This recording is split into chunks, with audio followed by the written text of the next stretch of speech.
Hi there! How are you doing today? This is Anna Stropnik coming to you live from Fort Lauderdale.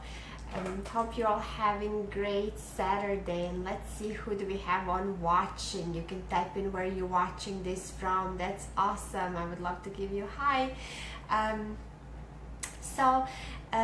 Today we're going to be talking about, I wanted to go do a little review on a book that I was listening to today while I was cleaning the house. So always fun, a fun day for me. But yeah, it's really interesting what I learned, and I just wanted to share a couple of tips with you as well. So do you have a fear of rejection? That's the question that's going to be a subject today. Well, if you do, it's absolutely normal. Nobody is born immune to, nobody likes to hear like a word no and be rejected, and most people after they hear a word no, especially if it's like from their friends and family and the closest friends, they will just go in their shell and just kind of think again about the reasons why they started something when they don't have a support of their friends, or you have to pretty much develop immune system to criticism and to no and to rejection. So really cool. The fact is that most successful people nowadays, for centuries, every single one of them, if you start studying their lives from Edison to Tesla to Ford, they've all failed. Lincoln, the president of the United States, they failed miserably before they managed to succeed in their goal. So what is the trick? What is the how did they make this possible?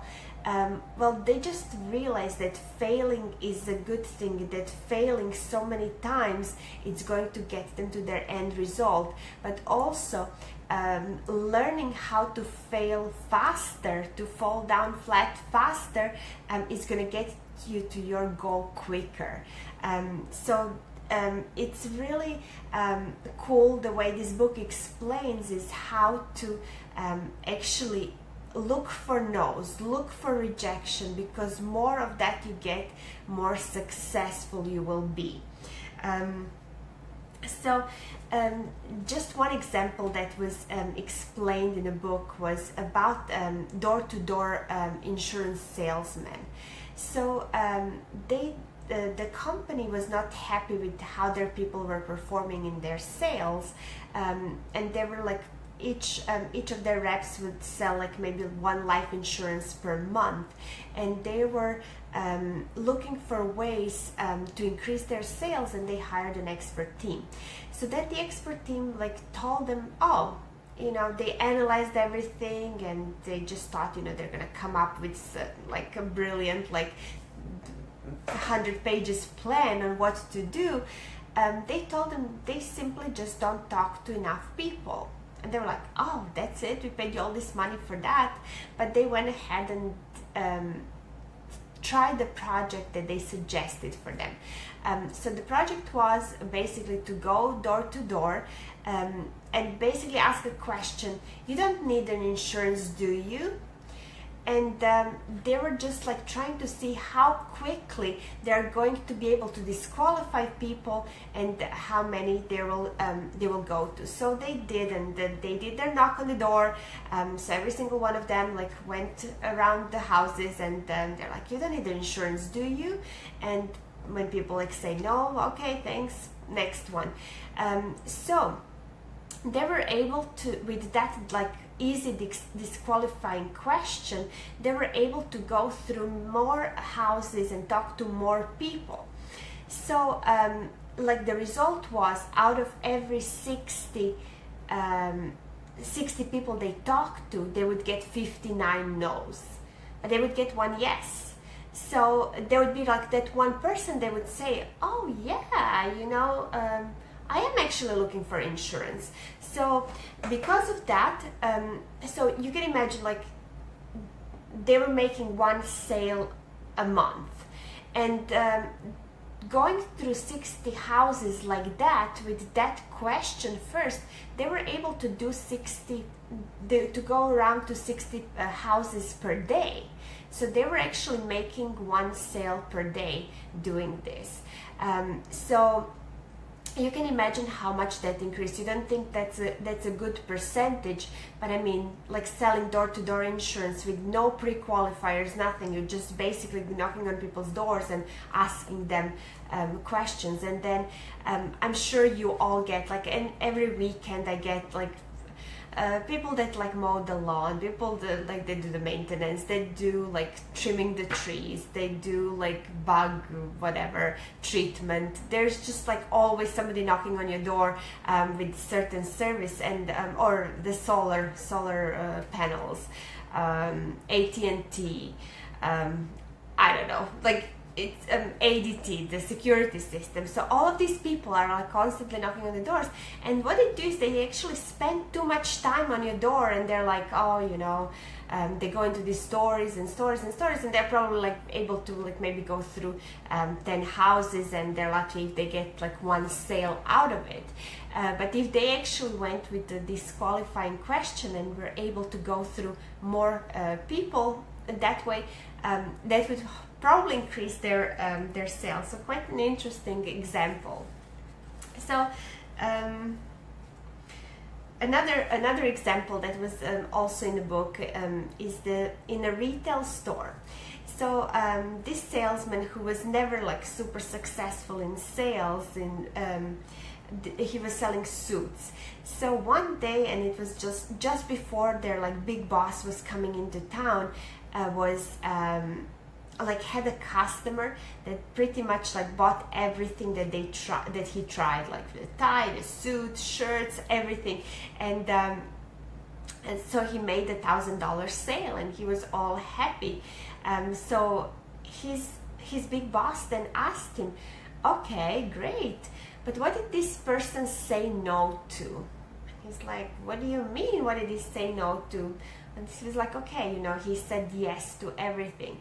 So because we are often prejudging people on what we think it's a lot of money, or what we think they should spend on, and we are so afraid of that like no, that we don't go and ask, you know, for more. So a perfect example was like, so did they ask, you know, well, you know, if they picked like whatever, like 3 shirts, like, well, how about like this one and that one, you know, and like match like extra ties. So, you know, just ask more questions, and until you get no, then it's a final sale. So we shouldn't stop until we hear no. So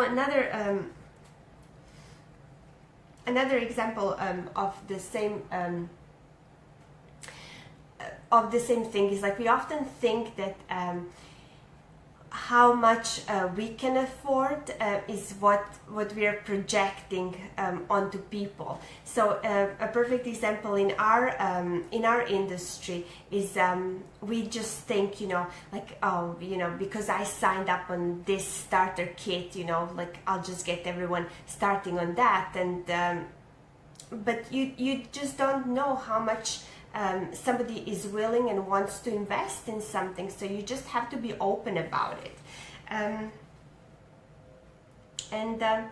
So how do we feel when we have like a successful day like that? We make a sale, we like whatever, like reach our goal, you know, something like unpredictable happens.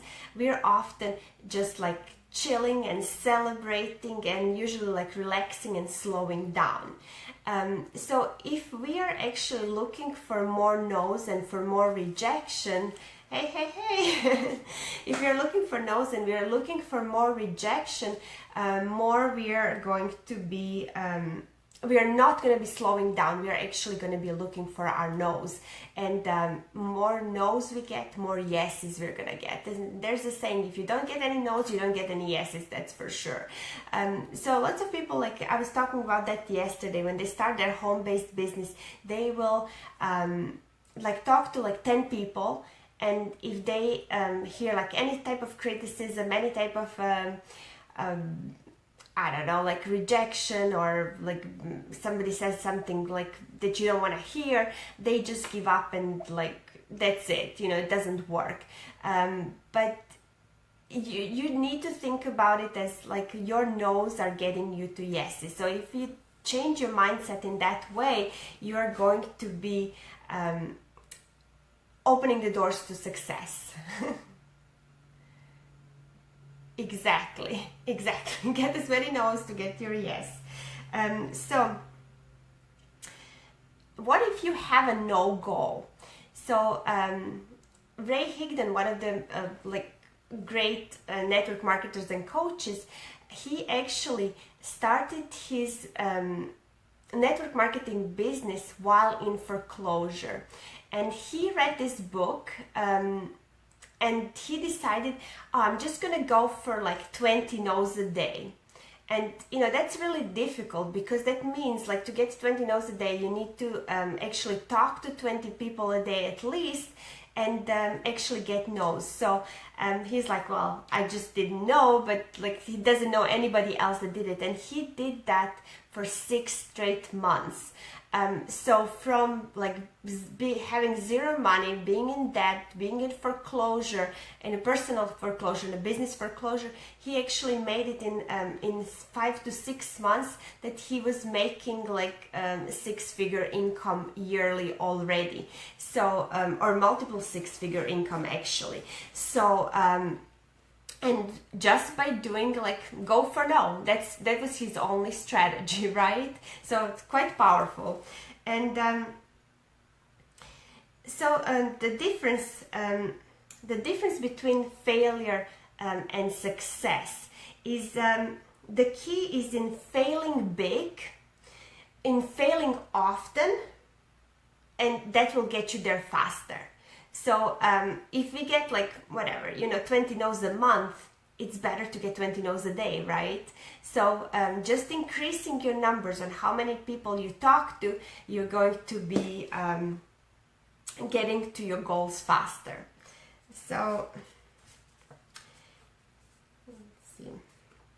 And how we have to like build our muscle. So when we hear a word no, and when we hear our word yes, if you were put on a lie detector test, it should not affect your feeling whatsoever. If it's a no, okay, thank you, next, move on.